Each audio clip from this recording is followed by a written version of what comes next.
ओम नमो आदेश आदेश आदेश।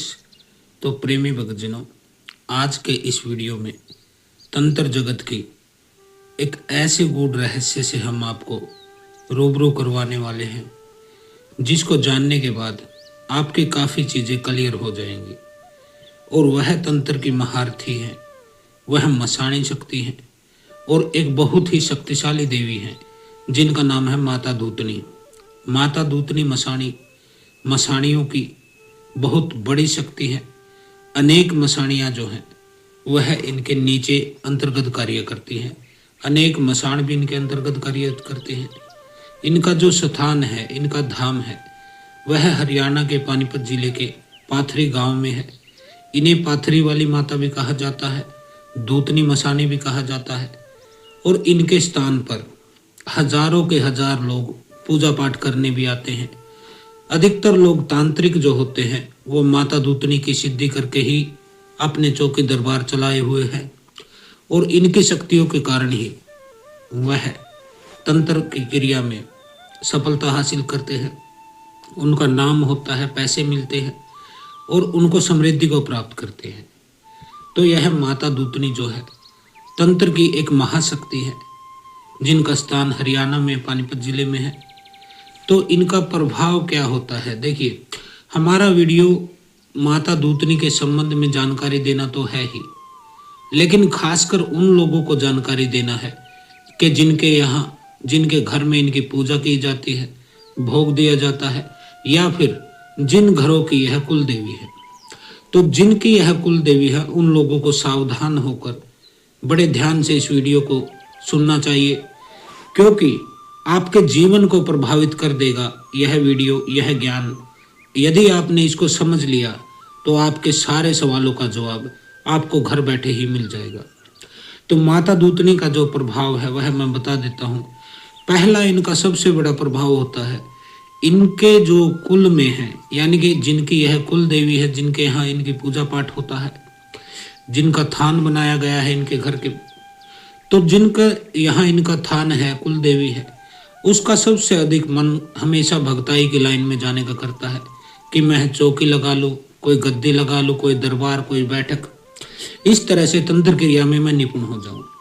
इसका सीधा कारण क्या है और सरल भाषा में मैं बता रहा हूँ। माता दूतनी जो है एक मसाणी शक्ति है जो कि तंत्र की क्रिया करती है। ये भोग पर चलने वाली देवी है। यदि इनकी सिद्धि प्राप्त कर ली जाए तो फिर भूत प्रेत, जिन, मसाण, चुड़ैल, डायन, डाकनी, हाकनी, शाकनी, लाकनी, कोई पीर, कोई ब्रह्म, कोई बेताल, कोई पिशाच, यह किसी भी शक्ति को छोड़ती नहीं है। यह सबको बांध भी सकती हैं, भगा भी सकती हैं और अपने अंतर्गत यह कार्य भी करा सकती हैं। तो जिस व्यक्ति के पास माता दूतनी की सिद्धि हो जाए, उसकी तो दुनिया में उसके तंत्र का कोई रोकने वाला नहीं, कोई ऐसा तंत्र नहीं जिसको वह काट ना सके। तो माता दूतनी यह होती है। यदि यह आपके परिवार की कुल देवी है और उस कुल में मान लीजिए आपकी 3 बहनें हैं, 4 बहनें हैं, 2 बहनें हैं या 1 बहनें हैं, जब उसकी शादी होती है तो यह माता उसके ससुराल जाती है, यानी कि उनके घर में भी इसकी मान्यता करनी पड़ती है, अनिवार्य होती है। माता मदानन की तरह ही इनकी भी जो है उस घर में पूजा पाठ, भोग देना जरूर पड़ता है जिस घर में आपकी बहन या बेटी की शादी होती है। अनेक कुल देवियों में ऐसा नहीं होता। उनमें लड़की की शादी के बाद कुल देवी उसके ससुराल वाली कुल देवी हो जाती है और पिता की जो कुल देवी थी वह उसकी कुल देवी नहीं रहती है।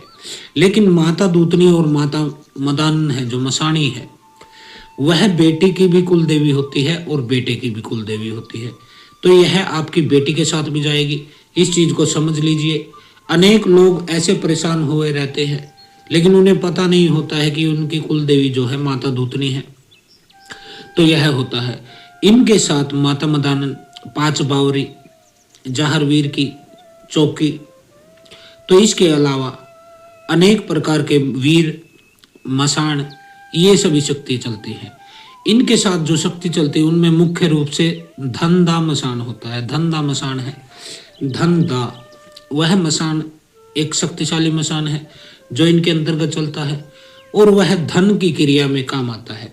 जिसके ऊपर माता दूतनी अप्रसन्न हो जाती है, यह धंधा मसान उसके घर से धन को खत्म कर देता है। यानी कि आप दाने दाने के मोहताज हो जाओगे, एक पैसा आपके घर में नहीं रहेगा। आपके कोई काम धंधा है, कोई दुकान है, वह खराब हो जाती है, नष्ट हो जाती है। आपकी नौकरी है तो वह नौकरी छूट जाती है। यानी कि कहे कि आपको खाने के लाले पड़ जाते हैं, आप बिल्कुल रोड पर आ जाते हैं। इतना यह गरीबी में आपको भेज देता है। यह धंधा मसान होता है। और यदि माता दूतनी का प्रभाव अच्छी तरह से आपके ऊपर पड़े और यह धंधा मसान आपकी मदद करे, तो यह आपको धन माया से आपको भर भी सकता है। ज्यादातर यह मामलों में जिसको गड़े धन की सिद्धि करनी है, गड़ा धन जिसको पाना है, वह धंधा मसान की ही साधना करते हैं। यह एक ऐसा मसान है जो कि आपको गड़े हुए धन की भी जानकारी देता है, सट्टे लॉटरी का नंबर भी दे सकता है। तो यह माता दूतनी के साथ चलता है। इसके अनेक अनेक ऐसे उदाहरण हैं कि जिसकी यह कुल देवी है और वह पूजा पाठ नहीं करता तो उसका यह पूर्ण रूप से समूल रूप से नाश कर देती है। और जिसके ऊपर इनकी मेहर हो जाए, कृपा हो जाए, उसके घर में धन की कमी नहीं रहती, समाज में इज्जत की कमी नहीं रहती, पद और प्रतिष्ठा उसकी बढ़ जाती है। अब यह होता है। अब इसके लक्षण मैं बता देता हूँ। यदि यह आपके ऊपर अप्रसन्न है या फिर आपकी पूजा इनको मिल नहीं रही है, भोग नहीं मिल रहा है और ये आपसे रुष्ट हो गई है, तो इसके लक्षण जो सीधे सीधे होते हैं, जिनकी यह कुल देवी है उनके बारे में बता रहा हूं मैं। जिसके ऊपर यह चढ़ गई है या चढ़ा दी गई है तंत्र के माध्यम से, उनके बारे में मैं किसी अलग वीडियो में बताऊंगा। इस वीडियो में खाली मैं उनके लिए बता रहा हूं जिनकी यह कुल देवी है। तो यदि यह आपकी कुल देवी है तो आपके घर में ये लक्षण मिलेंगे। लड़का है आपके घर में, कोई जवान या लड़की है, उनकी प्रथम तो शादी ही नहीं होती है। शादी कितना भी कोशिश करो, 27-28 साल, 30 साल, 32 साल तक के हो जाते हैं, पर शादी नहीं होती है। शादी हो जाए तो संतान नहीं होती है। ऐसे लड़के लड़कियों को गंदे ख्याल आते हैं, बार बार संभोग के ख्याल आते हैं। जब वह सोने को लेटते हैं तो उनके साथ छेड़छाड़ हो जाती है। छेड़छाड़, स्पर्श, इस तरह का उनको अनुभव होता है। कई तो हमें बताते हैं कि हमारे शरीर पर जो कपड़ा पहना है, कंबल ओढ़ा है या शरीर पर कोई कपड़ा पहना है, वह भी अपने आप उठ जाता है। यानी कि नगन वह शक्ति आपको करने की कोशिश करती है, यानी कि आपके साथ संभोग करने की कोशिश करती है। और कई केसों में तो संभोग कर भी लेती है। ऐसे हमारे पास अनेक लोग आते हैं जो कहते हैं कि हमें संभोग जैसा अनुभव देती हैं, हमारे साथ गलत काम होता है। उस समय वह नींद में होते हैं, यानी कि न तो वह पूरी तरह से सोए होते हैं न पूर्ण रूप से जागृत होते हैं, आधी नींद में होते हैं, यानी कि कच्ची नींद में होते हैं। ऐसे लड़कों को सोपन दोष का शिकार बना देती है यह शक्ति। यदि सोपन दोष नहीं होता तो वह पक्का हाथ मैथुन करता है, अपने वीर्य को बाहर निकालता है। तो यह दूतनी मसानी जिसके ऊपर चढ़ जाए या जिसके रुष्ट हो जाए, उस लड़के का शरीर सूखना शुरू हो जाता है, उसे बहुत कमजोरी का महसूस होता है, उसको चक्कर आने जैसा फील होता रहता है। और जब चक्कर आता, जैसे वह बैठा है और खड़ा होने की कोशिश करे तो एकदम से उसे चक्कर आएगा। चक्कर आने के बाद उसे कुछ कुछ ऐसे कण दिखाई देंगे, आकाश में उड़ते हुए ऊर्जा के कण दिखाई देते हैं, जैसे कि छोटी छोटी लाइट जल रही है, छोटे छोटे बिल्कुल पतंगे, बिल्कुल छोटे छोटे उसको एहसास होते हैं कि जैसे आंखों के सामने कुछ छोटे छोटे प्रकाश के कण उड़ रहे हैं। उसका स्वभाव बिल्कुल चिड़चिड़ा हो जाता है, जैसा कि तामसिक शक्तियों के असर में सबका होता है। वह किसी की बात सुनता नहीं है, कोई उसे कुछ बोलता है तो वह गुस्सा करता है, गाली गलौज करना, क्रोधित होना, ये सब चीजें उसके भीतर आ जाती है। कुछ लोगों के साथ ऐसी स्थिति होती है जिसकी कि माता दूतनी कुल देवी है, वह जो मुंह से बात बोल देते हैं गुस्से में, क्रोध में, वह चीज पूरी हो जाती है। और खाली यह गलत चीजें ही पूरी होती है। सही चीज यदि वह मांगे कहे तो वह पूरी नहीं होती। लेकिन जैसे ही वह पूर्ण रूप से क्रोध में होगा, यानी कि पूरी तरह क्रोध में होकर किसी को कुछ बद्दुआ देगा, अपशब्द कहेगा, तो वह चीज पूरी हो जाती है। यदि वह क्रोध में सामने वाले व्यक्ति को बोलता है कि तू जा मर, तो उस व्यक्ति की मृत्यु तक के कारण बनने शुरू हो जाते हैं। वह बीमार रहने लगता है या उसको कोई गंभीर बीमारी हो जाती है। लेकिन यह मुंह से कही हुई बात पूरी खाली गलत चीजों में होती है। किसी को वह दुआ देगा तो वह पूरी नहीं होगी, लेकिन बद्दुआ देगा तो तुरंत उसका रिजल्ट निकलेगा। ऐसा क्यों होता है? क्योंकि माता दूतनी आपसे रुष्ट है और यह एक इतनी तीव्र शक्ति है जो मिसाइल की तेजी से काम करती है। यदि आप बद्दुआ देंगे तो वह तुरंत काम करेगी।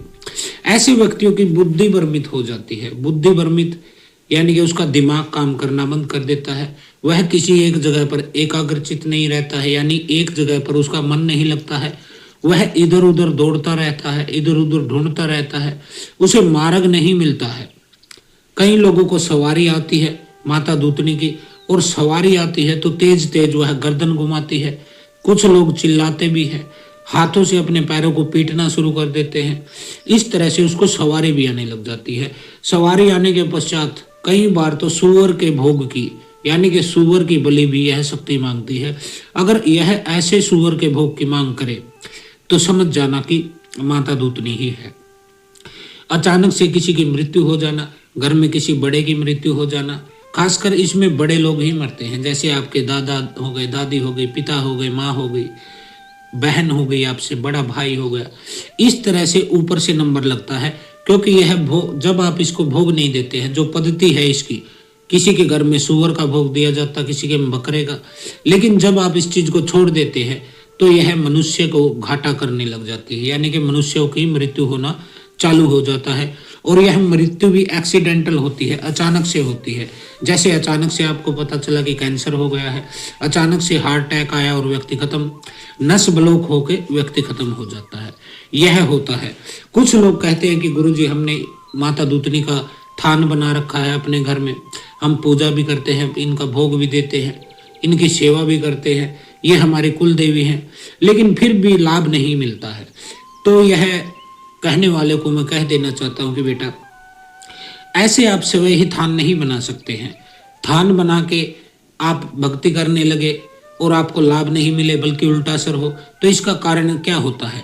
इसको जब बैठाया जाता है तो इनको शुद्धि पूर्वक बिठाया जाता है।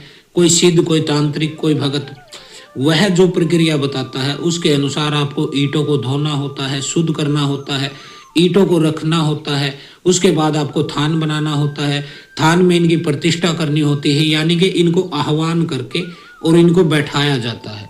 उसके बाद आप पूजा पाठ सेवा करेंगे तब आपको लाभ मिलेगा। अगर आपने खुद ही बना के बिठा लिया है, उसमें प्रतिष्ठा हुई नहीं, तो क्या होता है, उसमें कोई ना कोई नेगेटिव शक्ति आकर बैठ जाती है। और जब नेगेटिव शक्ति आकर बैठ जाती है तो आप जितना भी पूजा पाठ करते हैं, जितना भी आप भोग देते हैं, जो कुछ भी इनके निमित्त कार्य करते हैं, उसका फल आपको नहीं मिलता है। उसके फल को यह नकारात्मक शक्तियां जो है वह थान में बैठी है, वह खाने लगती हैं और मजबूत होने लगती हैं, आपको पीड़ित करने लगती है। इनके बिगड़ जाने पर, यदि किसी परिवार पर यह बिगड़ गई है, रुष्ट हो गई है, ऐसे परिवारों में उनके लड़के या लड़की वह अलग अलग अंतर जातीय शादी करते हैं, यानी कि दूसरी जातियों में शादी करते हैं, जिसके फिर आगे और गलत परिणाम होने लगते हैं। गलत परिणाम क्यों? क्योंकि यदि लड़की ने किसी दूसरी जाति में शादी कर ली है तो उनकी जो कुल देवी है वह भी रुष्ट होगी, और माता दूतनी इधर से जो है दो दो कुल देवियां हो जाएंगी, जिसमें कि उन दोनों के होने से उस व्यक्ति का जीवन तबाह होने लगेगा।